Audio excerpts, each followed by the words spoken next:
ਸਤਿ ਸ਼੍ਰੀ ਅਕਾਲ। Ajit web TV ਦੇਖ ਰਹੀ ਸਾਰੇ ਦਰਸ਼ਕਾਂ ਦਾ ਮੈਂ ਤਰਨਜੀਤ ਕੌਰ ਅਜੀਤ ਖਬਰਾਂ ਦੇ ਇਸ ਬੁਲੇਟਿਨ ਵਿੱਚ ਨਿੱਘਾ ਸਵਾਗਤ ਕਰਦੀ ਹਾਂ। ਆਓ ਸਭ ਤੋਂ ਪਹਿਲਾਂ ਨਜ਼ਰ ਮਾਰ ਲੈਂਦੇ ਹਾਂ ਅੱਜ ਦੀਆਂ ਚੋਣਵੀਆਂ ਖਬਰਾਂ ਤੇ।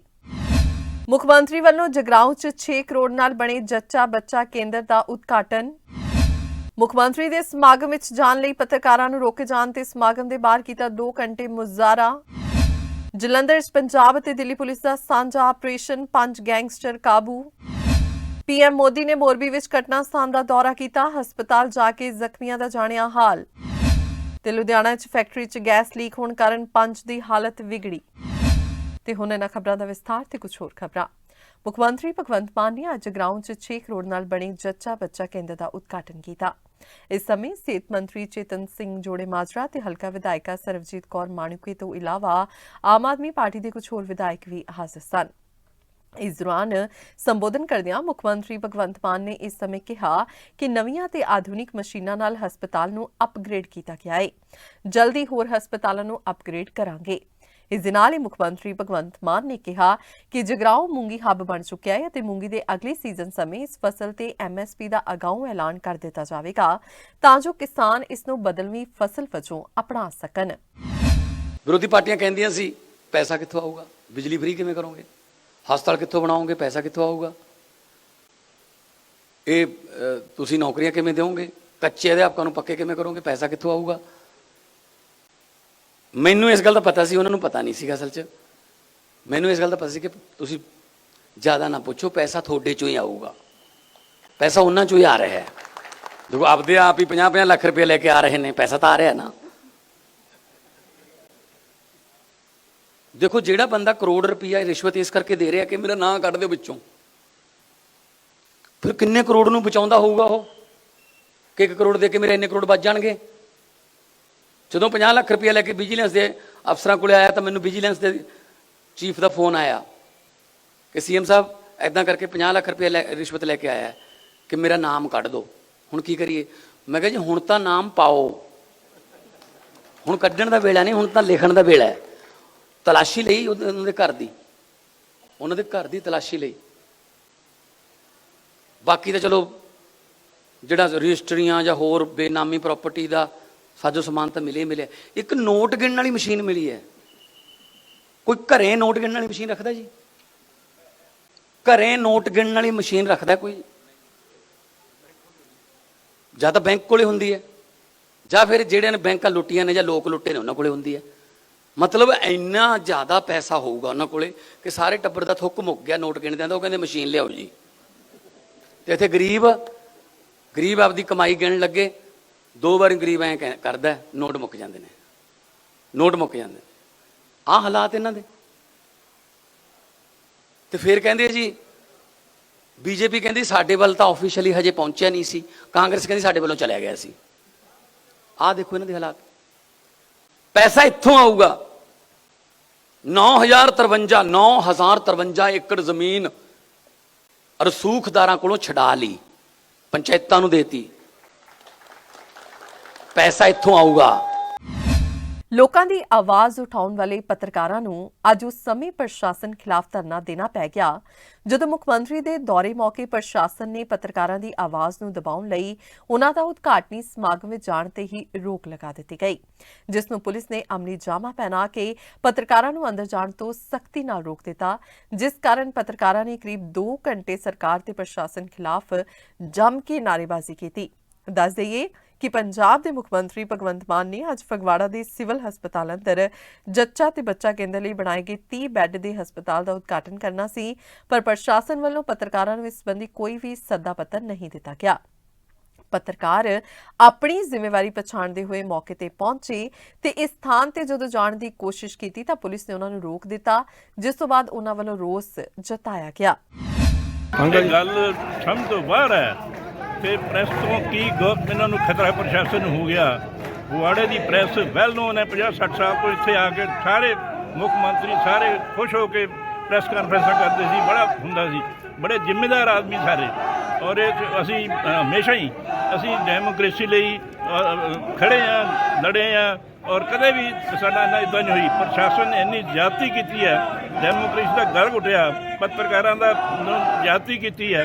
ਇਹ ਬਰਦਾਸ਼ਤ ਨਹੀਂ ਕੀਤੀ ਜਾਊਗੀ। ਅਸੀਂ ਕੰਡੈਮ ਕਰਦੇ ਹਾਂ ਇਹੋ ਜਿਹੀ ਜਿਹੜੀ ਆਵਾਜ਼ ਹੈ ਲੋਕਾਂ ਦੀ, ਉਹਨੂੰ ਦਬਾਉਣ ਦੀ ਜਿਹੜੀ ਕੋਸ਼ਿਸ਼ ਪ੍ਰਸ਼ਾਸਨ ਨੇ ਜਿਸ ਢੰਗ ਨਾਲ ਕੀਤੀ ਆ, ਆਪਣੀ ਗਲਤੀਆਂ ਛੁਪਾਉਣ ਲਈ, ਕਈ ਤਾਂ ਕਿਸ ਤਰ੍ਹਾਂ ਦੀ ਕੋਈ ਗਲਤੀਆਂ ਹੋ ਸਕਦੀਆਂ, ਉਹਨਾਂ ਨੂੰ ਛੁਪਾਉਣ ਲਈ ਜੇ ਪ੍ਰਸ਼ਾਸਨ ਨੇ ਜੋ ਕੀ ਕੀਤਾ ਅਸੀਂ ਉਹਨੂੰ ਕੰਡੈਮ ਕਰਦੇ ਹਾਂ। ਔਰ ਅਸੀਂ ਹਮੇਸ਼ਾ ਹੀ ਪ੍ਰੋਡਕਟਿਵ ਪ੍ਰੈਸ, ਕਈ ਵਾਰੀ ਬਹੁਤ ਵਾਰੀ ਉਹ ਦੇਖਿਆ ਗਿਆ ਕਿ ਪ੍ਰੈਸ ਨੂੰ ਇਗਨੋਰ ਕੀਤਾ ਜਾਂਦਾ, ਅਸੀਂ ਬਰਦਾਸ਼ਤ ਨਹੀਂ ਕਰਾਂਗੇ ਇਹੋ ਜਿਹਾ ਜਿੱਦਾਂ ਇਗਨੋਰ ਕਰਦੇ ਆ। ਔਰ ਅਸੀਂ ਹਮੇਸ਼ਾ ਹੀ ਪਹਿਰਾ ਦੇਵਾਂਗੇ ਜਮਹੂਰੀਅਤ ਲਈ, ਕੰਸਟੀਟਿਊਸ਼ਨ ਲਈ, ਔਰ ਆਪਣੀਆਂ ਜਿਹੜੀਆਂ ਆਜ਼ਾਦੀਆਂ ਆ ਉਹਨੂੰ ਬਾਹਰ ਰੱਖਣ ਲਈ ਪੂਰਾ ਜ਼ੋਰ ਲਾਵਾਂਗੇ ਔਰ ਪੂਰੇ ਮੈਰਿਟ ਤੇ ਲਾਂਗੇ। ਜਿਹੜੇ ਵੀ ਅਧਿਕਾਰੀ ਇਹਦੇ 'ਚ ਸਾਜ਼ਿਸ਼ ਸ਼ਾਮਲ ਹੋਣਗੇ ਅਸੀਂ ਉਹਨਾਂ ਦੇ ਖਿਲਾਫ ਪੂਰਾ ਸੰਘਰਸ਼ ਕਰਾਂਗੇ। ਪੰਜਾਬ ਪੁਲਿਸ ਵੱਲੋਂ ਵੱਡੀ ਕਾਰਵਾਈ ਦੀ ਸੂਚਨਾ ਮਿਲੀ ਹੈ। ਮੰਗਲਵਾਰ ਨੂੰ ਪੰਜਾਬ ਅਤੇ ਦਿੱਲੀ ਪੁਲਿਸ ਨੇ ਆਦਮਪੁਰ ਭੋਗਪੁਰ ਰੋਡ ਤੇ ਪਿੰਡ ਚੱਕ ਝੰਡੂ ਵਿੱਚ ਸਾਂਝੇ ਆਪਰੇਸ਼ਨ ਵਿੱਚ 5 ਗੈਂਗਸਟਰਾਂ ਨੂੰ ਗ੍ਰਿਫਤਾਰ ਕੀਤਾ ਹੈ। ਜਦੋਂ ਪੁਲਿਸ ਗੈਂਗਸਟਰਾਂ ਨੂੰ ਫੜਨ ਲਈ ਮੌਕੇ ਤੇ ਪਹੁੰਚੀ ਤਾਂ ਇਹਨਾਂ ਗੈਂਗਸਟਰਾਂ ਨੇ ਗੋਲੀਆਂ ਚਲਾ ਦਿੱਤੀਆਂ। ਜਵਾਬੀ ਕਾਰਵਾਈ ਵਿੱਚ ਪੁਲਿਸ ਨੂੰ ਵੀ ਗੋਲੀ ਚਲਾਉਣੀ ਪਈ। ਪੁਲਿਸ ਨੇ ਇਹਨਾਂ ਕੋਲੋਂ ਆਧੁਨਿਕ ਹਥਿਆਰ ਵੀ ਬਰਾਮਦ ਕੀਤੇ ਹਨ। ਨਵਾਂ ਖੁਲਾਸਾ ਹੋਇਆ ਹੈ ਕਿ ਇਹਨਾਂ ਗੈਂਗਸਟਰਾਂ ਦੇ ਸਿੱਧੂ ਮੂਸੇਵਾਲਾ ਕਤਲकांड ਨਾਲ ਤਾਰ ਜੁੜੇ ਹਨ। ਗੁਜਰਾਤ ਦੇ ਮੋਰਬੀ ਵਿੱਚ ਪੁਲ ਹਾਦਸੇ ਵਿੱਚ ਮਰਨ ਵਾਲਿਆਂ ਦੀ ਗਿਣਤੀ ਲਗਾਤਾਰ ਵਧਦੀ ਜਾ ਰਹੀ ਹੈ। ਹੁਣ ਤੱਕ 140 ਲੋਕਾਂ ਦੀ ਮੌਤ ਹੋ ਚੁੱਕੀ ਹੈ। ਇਸ ਹਾਦਸੇ ਤੇ ਦੇਸ਼ ਵਿਦੇਸ਼ ਦੇ ਆਗੂਆਂ ਨੇ ਦੁੱਖ ਦਾ ਪ੍ਰਗਟਾਵਾ ਕੀਤਾ ਹੈ। ਦੂਜੇ ਪਾਸੇ ਪ੍ਰਧਾਨ ਮੰਤਰੀ ਨਰਿੰਦਰ ਮੋਦੀ ਨੇ ਅੱਜ ਮੋਰਬੀ ਦਾ ਦੌਰਾ ਕਰਕੇ ਸਥਿਤੀ ਦਾ ਜਾਇਜ਼ਾ ਲਿਆ। ਇਸ ਤੋਂ ਪਹਿਲਾਂ ਕੱਲ੍ਹ ਉਨ੍ਹਾਂ ਨੇ ਅਧਿਕਾਰੀਆਂ ਨਾਲ ਉੱਚ ਪੱਧਰੀ ਮੀਟਿੰਗ ਕੀਤੀ ਸੀ। ਲੁਧਿਆਣਾ ਦੇ ਗਿਆਸਪੁਰਾ ਸਥਿਤ ਇੱਕ ਫੈਕਟਰੀ 'ਚ ਗੈਸ ਲੀਕ ਹੋਣ ਨਾਲ ਉੱਥੇ ਹਫੜਾ ਦਫੜੀ ਮਚ ਗਈ। ਸੂਚਨਾ ਮਿਲਦਿਆਂ ਹੀ ਪ੍ਰਸ਼ਾਸਨਿਕ ਅਤੇ ਪੁਲਿਸ ਅਧਿਕਾਰੀ ਮੌਕੇ ਤੇ ਪਹੁੰਚੇ ਤੇ ਫੈਕਟਰੀ ਦੇ ਆਸ-ਪਾਸ ਦੇ ਇਲਾਕੇ ਨੂੰ ਸੀਲ ਕਰ ਦਿੱਤਾ। ਜਾਣਕਾਰੀ ਦੇ ਮੁਤਾਬਿਕ ਉਕਤ ਫੈਕਟਰੀ 'ਚ ਆਕਸੀਜਨ ਬਣਾਈ ਜਾਂਦੀ ਹੈ ਤੇ ਗੈਸ ਦੀ ਪਾਈਪ ਫਟਣ ਕਾਰਨ ਇਹ ਹਾਦਸਾ ਵਾਪਰਿਆ ਹੈ, ਜਿਸ ਨਾਲ 5 ਲੋਕ ਬੇਹੋਸ਼ ਹੋ ਗਏ ਹਨ, ਜਿਨ੍ਹਾਂ ਨੂੰ ਇਲਾਜ ਲਈ ਲੁਧਿਆਣਾ ਦੇ ਸਿਵਲ ਹਸਪਤਾਲ ਦਾਖਲ ਕਰਾਇਆ ਗਿਆ ਹੈ, ਜਿਨ੍ਹਾਂ ਦੀ ਹਾਲਤ ਹੁਣ ਖਤਰੇ ਤੋਂ ਬਾਹਰ ਦੱਸੀ ਜਾ ਰਹੀ ਹੈ। ਮੌਕੇ ਤੇ ਪੁਲਿਸ ਅਤੇ ਹੋਰ ਸਿਵਲ ਅਧਿਕਾਰੀਆਂ ਵੱਲੋਂ ਸਥਿਤੀ ਤੇ ਕਾਬੂ ਪਾ ਲਿਆ ਗਿਆ ਹੈ। ਜਾਣਕਾਰੀ ਦਿੰਦੇ ਹੋਏ ਏਡੀਸੀ ਜਨਰਲ ਰੋਹਿਤ ਚਾਬਾ ਨੇ ਕਿਹਾ ਕਿ 5 ਲੋਕ ਬੇਹੋਸ਼ ਹੋ ਗਏ ਹਨ, ਜਿਨ੍ਹਾਂ ਨੂੰ ਇਲਾਜ ਲਈ ਸਿਵਲ ਹਸਪਤਾਲ ਦਾਖਲ ਕਰਾਇਆ ਗਿਆ, ਜਿਨ੍ਹਾਂ ਦੀ ਹਾਲਤ ਹੁਣ ਖਤਰੇ ਤੋਂ ਬਾਹਰ ਹੈ। ਇਹ ਵੈਲਟੈਕ ਇਕੁਇਪਮੈਂਟ ਇੰਫਰਾਸਟ੍ਰਕਚਰ ਲਿਮਿਟਿਡ ਦਾ ਜਿਹੜਾ ਪਲਾਂਟ ਹੈ, ਇੱਥੇ ਲਿਕੁਇਡ ਕਾਰਬਨ ਡਾਈਆਕਸਾਈਡ ਦਾ ਟੈਂਕਰ ਜਿਹੜਾ ਸੀ ਉਹ ਸਵੇਰੇ 7 ਵਜੇ ਆਇਆ ਸੀ ਤੇ ਉਹਨੂੰ ਜਦ ਟੈਂਕਰ ਦੇ ਵਿੱਚ ਸ਼ਿਫਟ ਕਰਨਾ ਸੀਗਾ, ਜਿਹੜਾ ਇਹਨਾਂ ਦਾ ਪਰਮਨੈਂਟ ਟੈਂਕਰ ਅੰਦਰ ਹੈਗਾ ਜਿੱਥੇ ਸ਼ਿਫਟ ਕਰਨਾ ਸੀ, ਤੇ ਸੇਫਟੀ ਵਾਲਵ ਜਿਹੜਾ ਸੀਗਾ ਉਹਦੇ ਨਾਲ ਜਦ ਪਾਈਪਿੰਗ ਨੂੰ ਕਨੈਕਟ ਕੀਤਾ ਤੇ पाइपिंग का नुकसान हुआ, सेफ्टी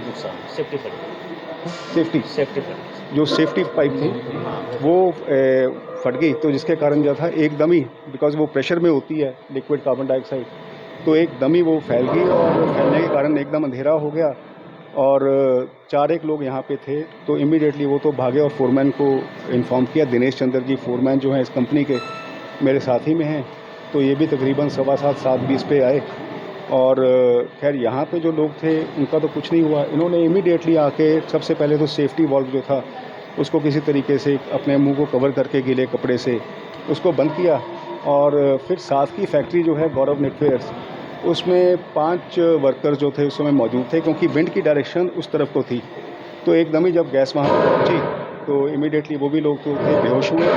उनको जो है ऑलरेडी सिविल हॉस्पिटल में शिफ्ट कर दिया गया है। जो मेरी बात हुई है असिस्टेंट सिविल सर्जन से, they are okay, under control है, ऐसी कोई बात नहीं है। पेशेंट हूँ ठीक है और अद्धे घंटे तक इन्होंने छुट्टी मिल जाएगी।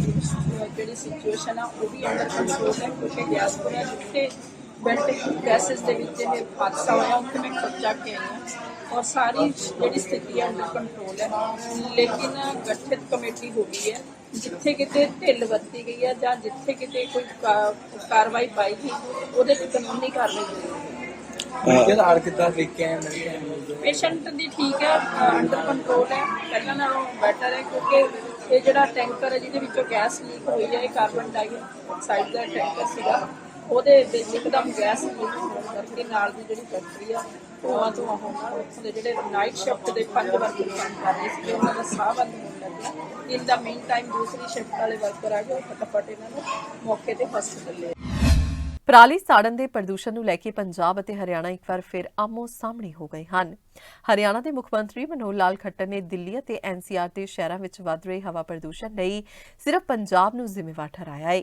ਹਰਿਆਣਾ ਦੇ ਸੀਐਮ ਮਨੋਹਰ ਲਾਲ ਨੇ ਕਿਹਾ ਹੈ ਕਿ ਗੁਆਂਢੀ ਰਾਜ ਦੇ ਮੁਕਾਬਲੇ ਹਰਿਆਣਾ ਵਿੱਚ ਸਿਰਫ 10% ਪਰਾਲੀ ਸਾੜੀ ਜਾਂਦੀ ਹੈ। ਉਨ੍ਹਾਂ ਕਿਹਾ ਕਿ 2021 ਵਿੱਚ ਹੁਣ ਤੱਕ ਹਰਿਆਣਾ ਵਿੱਚ ਪਰਾਲੀ ਸਾੜਨ ਦੇ 2561 ਮਾਮਲੇ ਸਾਹਮਣੇ ਆਏ ਹਨ। ਇਸ ਸਾਲ ਹੁਣ ਤੱਕ 1925 ਮਾਮਲੇ ਸਾਹਮਣੇ ਆਏ ਹਨ। ਇਸ ਦੇ ਨਾਲ ਹੀ ਪੰਜਾਬ ਵਿੱਚ ਇਸ ਸਮੇਂ ਤੱਕ ਪਰਾਲੀ ਸਾੜਨ ਦੇ 13,873 ਮਾਮਲੇ सामने आए हैं। एनजीटी ने भी इसलिए सूबे को फटकार लगाई है। पिछले 2-3 वर्ष से एक बहुत बड़ा गंभीर विषय बना हुआ है। एनजीटी ने भी बहुत बड़े संज्ञान लिए हैं और इसमें हमारे यहाँ चूंकि धान पर्याप्त मात्रा में होता है तो उस धान के जो पराली के जलाने का एक बना हुआ सिस्टम जो किसान जलाते रहे हैं, हमने बहुत जागरूकता पैदा की, हमने थोड़ा कठोरता भी बरती। फिर भी अभी एकदम मैं कहूं कि उसको शून्य हम ले पाए हैं या शून्य कर पाए हैं जलाने को, ऐसा नहीं है। लेकिन अगर हम पंजाब के साथ तुलना करते हैं तो पंजाब का हम 10% भी हम उसमें नहीं है, 10% के आसपास है। हमारे यहाँ पराली की जलाने की घटनाएं बहुत कम हो गई हैं। जो 2561 थी पिछले वर्ष, वो इस वर्ष में 1925, लगभग 25% की कमी आई है। जबकि पंजाब में 1925 हमारी है, उनके यहाँ 13,873 है। तो इतना अंतर है। तो इस प्रदूषण को दूर करने के लिए हमने बहुत से प्रबंध किए हैं। किसानों को जो मशीनें उपलब्ध कराई गई हैं कि वो उसकी बेल बना करके बिक्री के लिए, और बहुत उपयोग होने लग गया, कमर्शियल इसका यूज होने लग गया है। खास करके बिजली पैदा करने में इसका उपयोग होने लग गया है। ब्रिकेट्स बनाते हैं, वो ब्रिकेट्स उद्योग में भी काम आएंगी। वो ब्रिकेट्स हमारे जो थर्मल पावर हाउस है उसके अंदर भी ब्रिकेट्स का, कोयले की जगह उसका उपयोग करेंगे। तो ऐसी चीजें हम शुरू कर रहे हैं और किसान को प्रोत्साहन 1,000 रुपया प्रति एकड़ को प्रोत्साहन दिया जाता है। अभी आप जलाएंगे नहीं, जो जलाएगा उसको नहीं मिलेगा, नहीं जलाएंगे तो उसको 1,000 रुपये प्रति एकड़, 2 टन 1 एकड़ में हो जाता है, यानी 500 रुपया टन उसको लाभ ये मिलता है। जो खरीदार हैं, खरीदते हैं, उनको भी कुछ संस्थाएं ऐसी हैं जो अप्लाई करने लग गई उस राशि को 500 रुपया टन के हिसाब से हम उनको भी देते हैं, अर्थात 1,000 रुपया टन तो पहले ही देते हैं। और बाकी और पैसा जो किसान को जो उपभोग कर रहा है उससे भी मिलता है। तो ऐसा किसान को लगभग अब ये 1,800-2,000 रुपए की कीमत उसको 1 एकड़ की ये मिलने लग गई है। ਲੋਕ ਸਭਾ ਦੇ ਸਾਬਕਾ ਡਿਪਟੀ ਸਪੀਕਰ ਚਰਨਜੀਤ ਸਿੰਘ ਅਟਵਾਲ ਦੀ ਧਰਮ ਪਤਨੀ ਦੇ ਦੇਹਾਂਤ ਤੇ ਦੁੱਖ ਸਾਂਝਾ ਕਰਨ ਸ਼੍ਰੋਮਣੀ ਅਕਾਲੀ ਦਲ ਦੀ ਸਮੁੱਚੀ ਲੀਡਰਸ਼ਿਪ ਸਮੇਤ ਸੁਖਬੀਰ ਸਿੰਘ ਬਾਦਲ ਅੱਜ ਲੁਧਿਆਣਾ ਪਹੁੰਚੇ। ਉੱਥੇ ਪੱਤਰਕਾਰਾਂ ਨਾਲ ਗੱਲਬਾਤ ਕਰਦੇ ਹੋਏ ਉਹਨਾਂ ਕਿਹਾ ਕਿ ਚਰਨਜੀਤ ਸਿੰਘ ਅਟਵਾਲ ਪਾਰਟੀ ਦੇ ਸੀਨੀਅਰ ਨੇਤਾ ਨੇ ਅਤੇ ਉਹਨਾਂ ਦੀ ਪਾਰਟੀ ਨੂੰ ਕਾਫੀ ਦੇਣ ਹੈ। ਸੁਖਬੀਰ ਸਿੰਘ ਬਾਦਲ ਨੇ ਇਹ ਵੀ ਕਿਹਾ ਕਿ ਅਕਾਲੀ ਦਲ ਦੇ ਟਕਸਾਲੀ ਨੇਤਾ ਤੇ ਪ੍ਰਕਾਸ਼ ਸਿੰਘ ਬਾਦਲ ਵਿਚਕਾਰ ਕਾਫੀ ਪਿਆਰ ਹੈ, ਇਸ ਲਈ ਉਹ ਅੱਜ ਇੱਥੇ ਦੁੱਖ ਸਾਂਝਾ ਕਰਨ ਪਹੁੰਚੇ ਹਨ। ਅੱਜ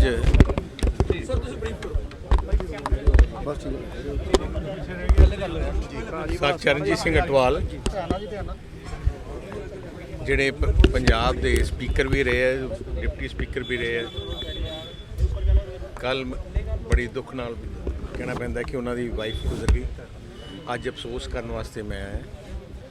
ਅਟਵਾਲ ਸਾਹਿਬ ਨੇ ਸਾਰੀ ਜ਼ਿੰਦਗੀ ਸ਼੍ਰੋਮਣੀ ਅਕਾਲੀ ਦਲ ਵਿੱਚ ਲਾਈ ਤੇ ਮੈਂ ਕਹਿੰਦਾ ਕਿ ਇੱਕ ਪਰਿਵਾਰ, ਅਕਾਲੀ ਦਲ ਹੀ ਇੱਕ ਪਰਿਵਾਰ ਹੈ।